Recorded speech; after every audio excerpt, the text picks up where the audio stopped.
Hola chicos, ¿cómo están? Buenas tardes. Bueno, después de mucho tiempo vamos a hacer otro videito explicativo sobre el segundo trabajo práctico de soldadura, porque he visto algunos errores conceptuales y bueno, vamos a ver si con esto podemos aclararlo. Vamos a empezar por parte, que cuando hablamos de soldadura, ¿de qué estamos hablando? ¿Cómo es el principio de funcionamiento de una soldadura? Nosotros tenemos acá lo que sería un enrollamiento, un transformador que hay dentro de la carcasa de la soldadura, de la máquina, que es la que va a funcionar, ¿cierto? Ingresa una corriente alterna, que viene en forma de ciclos, tiene un ciclo positivo y un ciclo negativo, donde este transformador la rectifica y la convierte en una corriente continua, ¿sí? Entra en forma de ciclo y sale en forma continua, con la misma intensidad, con la misma potencia, pero al eliminar el ciclo está produciendo una corriente constante, un flujo de corriente constante que nos va a permitir hacer una buena soldadura. Entonces, entra una corriente en forma de ciclo, el transformador rectifica y lo haga en forma de corriente continua, con la misma intensidad y con la misma potencia que con la que entra. ¿Estamos claros? Sería muy difícil seguir trabajando si lo tenemos en forma de ciclo, porque cada vez que estaría en el ciclo negativo se nos cortaría el arco. Sería imposible soldar. Entonces, esta es la única manera. Ahora, ¿de qué hablamos cuando hablamos de soldar? ¿Qué es soldar? La definición de soldadura dice que es la unión de dos o más metales mediante calor, presión o una combinación de ambas, con o sin metal de aporte, donde el metal de aporte tiene un punto de fusión menor al metal base. Calor. Cuando yo estoy usando acá, haciendo el arco, eso se genera calor. Es la unión de dos o más metales mediante calor. Lleva los dos metales al punto de fusión y ahí los metales se unen. Si yo no lo hago de esa manera, no estoy soldando y al menor golpe o presión, eso se separa. ¿Cómo es soldar con presión? La soldadura de presión se calientan los metales hasta el punto de fusión y mediante golpes, o sea, con un martillo, una masa o un martinete, se unen los dos metales. Nosotros vamos a trabajar la unión de metales mediante calor. ¿Estamos claros? Bien. Tipos de soldadura, 3. La 1, la más fácil, la soldadura nueva, que es la que se hace por primera vez. El segundo tipo de soldadura es la soldadura de reparación. Esta se hace sobre una soldadura ya hecha. ¿Qué pasa con esto? Yo a esa soldadura hecha yo le hago una foto metalográfica, que es como una radiografía para que ustedes se den cuenta, y veo que adentro tiene defectos. ¿Qué son esos defectos? Fisuras, que son así como rajaduras, y gotas de escoria.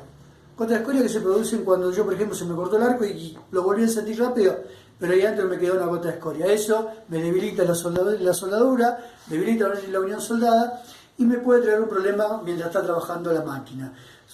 Suponiendo que yo trabajo en una empresa de máquinas sembladoras y estoy haciendo una unión que trabaja a constante presión o tironeo de esfuerzo, si tengo un defecto de esto se me puede partir la soldadura y se me rompe la máquina.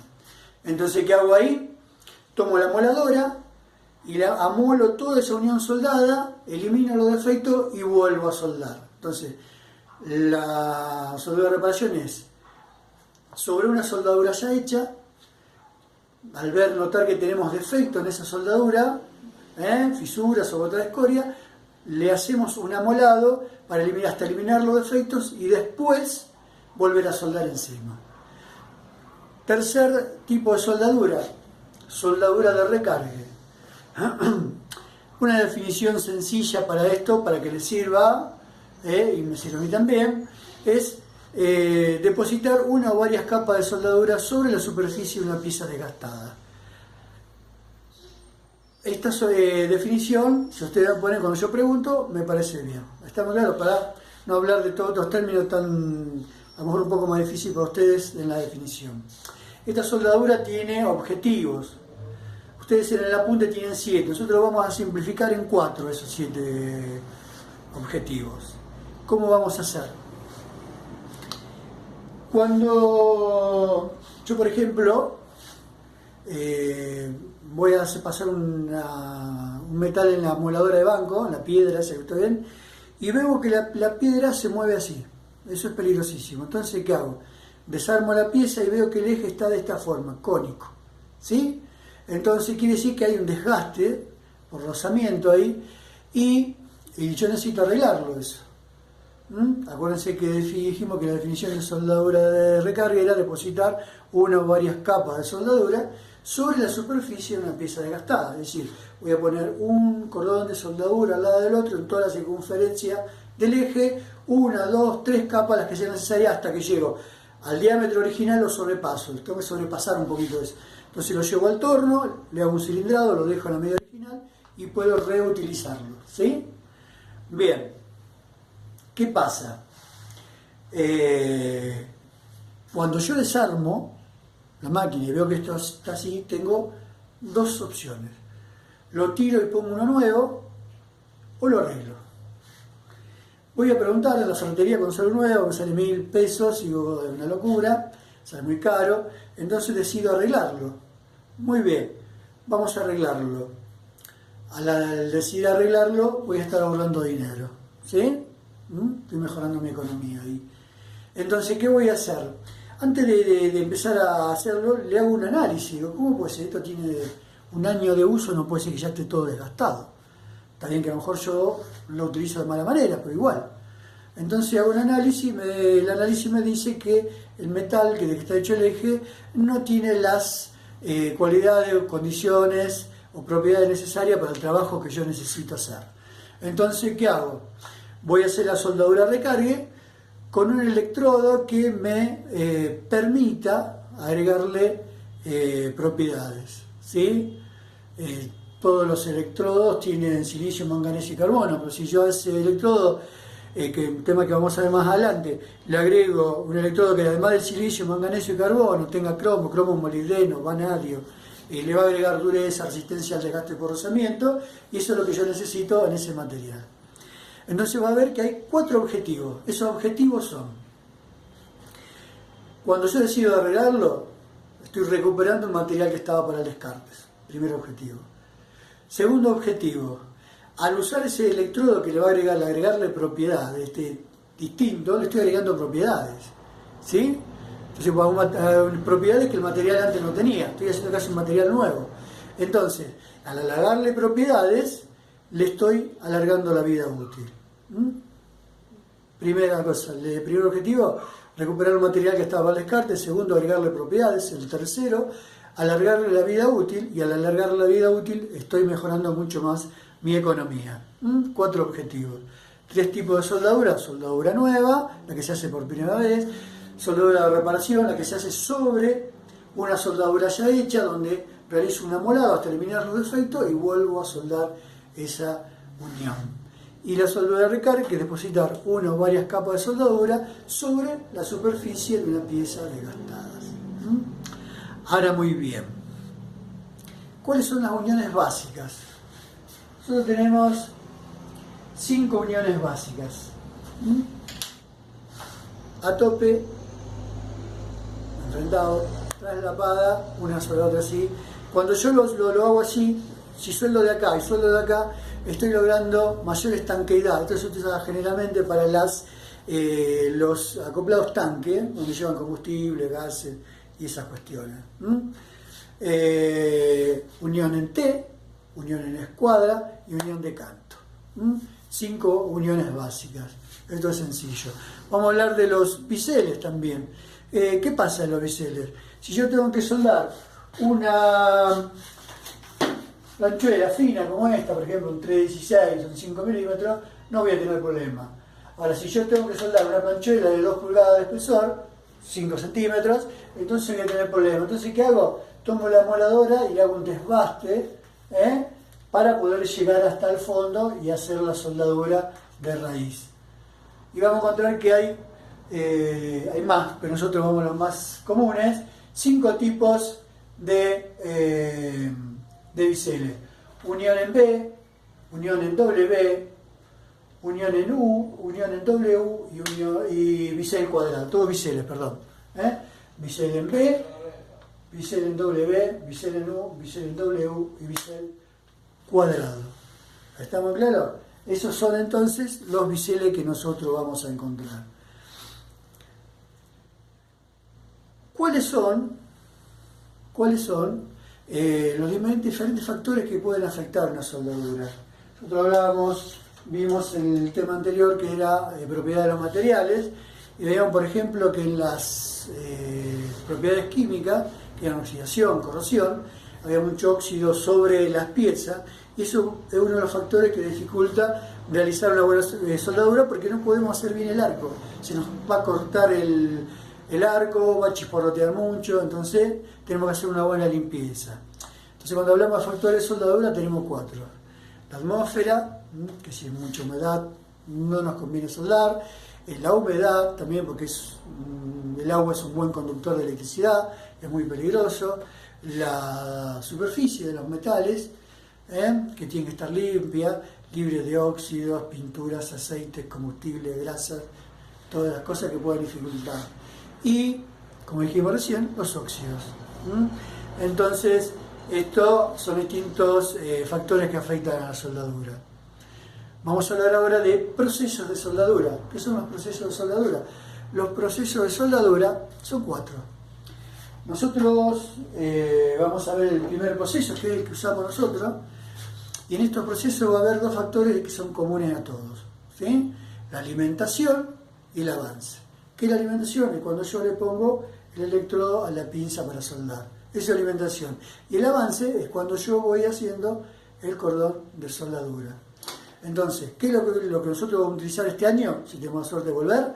Es el proceso manual, donde la alimentación y el avance se hace de manera manual.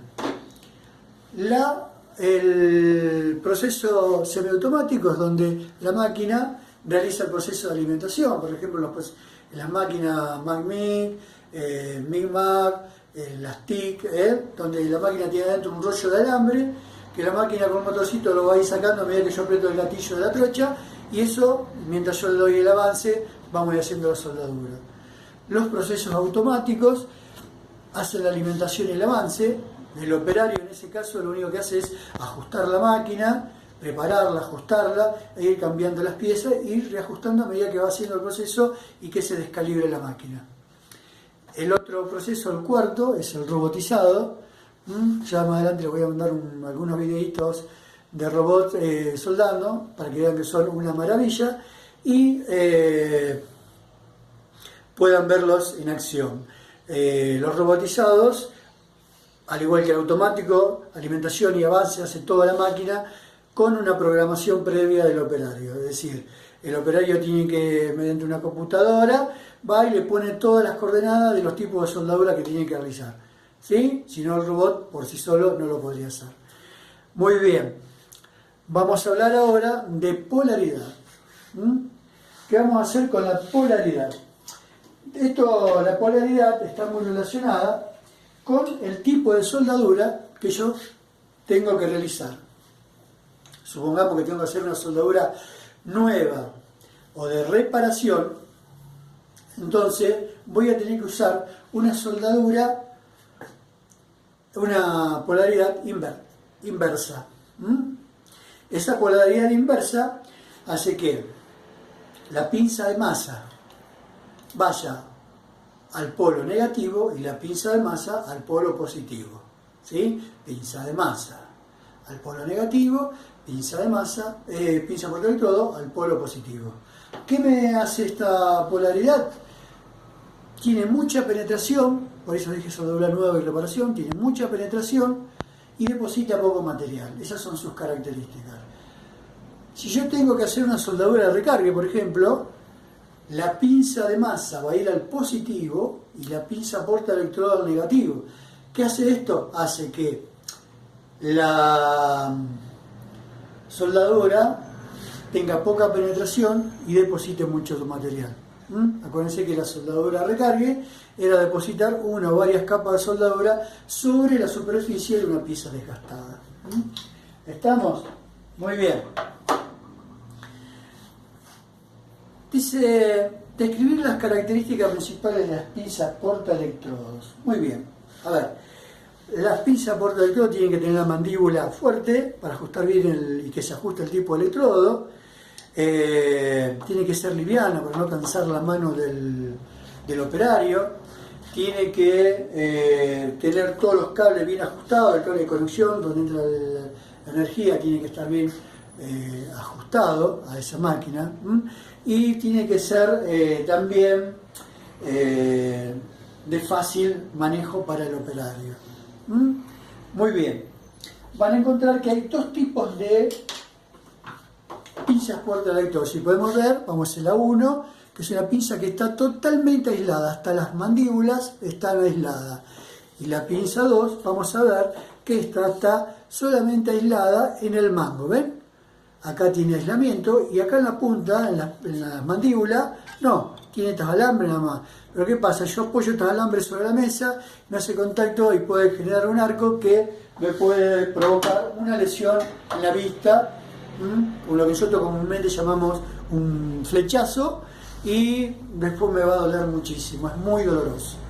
Entonces, dos tipos de electrodos, de pinza portaelectrodo, la completamente aislada y la que están aisladas solamente del mango. Tienen que ser livianas, tienen que ser ergonómicas, tienen que tener los cables bien sujetados, tienen que tener la mandíbula fuerte para ajustarse al tipo de electrodo que van a utilizar. Muy bien. Entonces, nosotros vamos a ver acá cuáles son las distintas características de la pinza portaelectrodo. ¿Qué es la grapa tierra?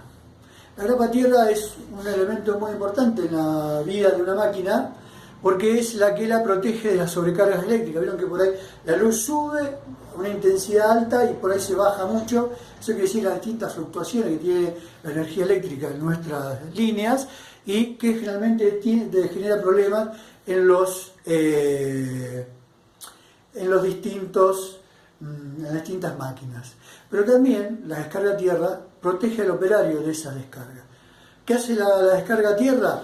La descarga a tierra, ¿qué hace? Toda la que viene más pasa por acá, se va a la tierra y genera en la máquina un flujo constante de energía. Ese flujo constante me va a permitir a mí realizar una buena soldadura y que yo pueda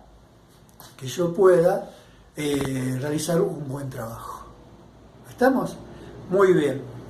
Entonces vamos a tener ahora la máscara de soldar. Y la máscara de soldar tenemos dos tipos, las fotosensibles y las comunes. Estas comunes son las que más utilizadas, que tienen un vidrio negro acá porque impide que yo me enceguezca con la luz. Y estas que se llaman fotosensibles, que ustedes las ven acá, ustedes se las ponen y van a poder ver a través del vidrio, pero cuando se enciende el arco se oscurecen para proteger nuestra vista. Dos tipos entonces, fotosensibles y las comunes. ¿Qué tengo que tener en cuenta al preparar una pieza para soldar? Primero, tipo de material que voy a utilizar. El espesor del material, lo cual me va a decir, a ver, de acuerdo al espesor y al tipo de material, qué tipo de electrodo voy a utilizar, qué tipo de diámetro del electrodo, y a ver el tipo de diámetro voy a ver cuál es la intensidad de corriente que tengo que preparar la máquina. ¿Sí? Entonces, esas cuestiones tengo que tenerlas muy en claro. Posiciones para soldar. Horizontal, ¿sí? Vertical ascendente, sobre cabeza, esas cuestiones. Ahora, ¿qué debo tener en cuenta para ajustar la máquina cuando voy a soldar? Tengo que tener en cuenta eso, tipo de material, tipo de electrodo y la posición en que voy a soldar. ¿Cuál es la distancia máxima para un electrodo? El electrodo generalmente cuando yo voy a soldar Lo voy a apoyar, picotear para generar el arco y después lo voy a separar. ¿Cuánto lo voy a separar? Aproximadamente el diámetro del electrodo, no más que eso. ¿Por qué? Si lo separo más que eso se me corta el arco y se me corta la soldadura. ¿Estamos en claro? Entonces, la distancia de separación es únicamente el diámetro del electrodo. Algunas cuestiones para tener en cuenta en cuanto a la seguridad cuando estamos en soldadura. Por ejemplo, que el piso sea de mampostería, no de tierra, mampostería o cemento, ¿sí? Que la ropa no tenga aceite, combustible, nada, los guantes no tengan nada de eso. Alejar del lugar de soldadura los elementos inflamables, combustibles, todo ese tipo de cuestiones. Controlar que las pinzas estén bien conectadas. Seguir las instrucciones del fabricante, fijarse que tenga la puesta a tierra conectada. A ver, otra cuestión, el uso de la máscara, tanto el operario como las personas que pueden estar al lado, una máscara protectora para no sentir el problema de los rayos ultravioletas que genera la soldadura.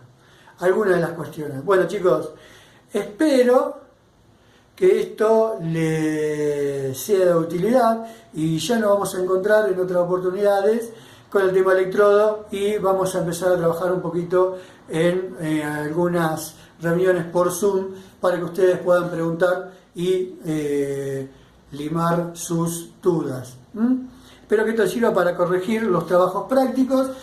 Sepan que tienen que seguir entregándolos por Classroom o en su defecto por mail. No hay otra forma. El que no tiene computadora me avisa y vemos cómo podemos solucionar.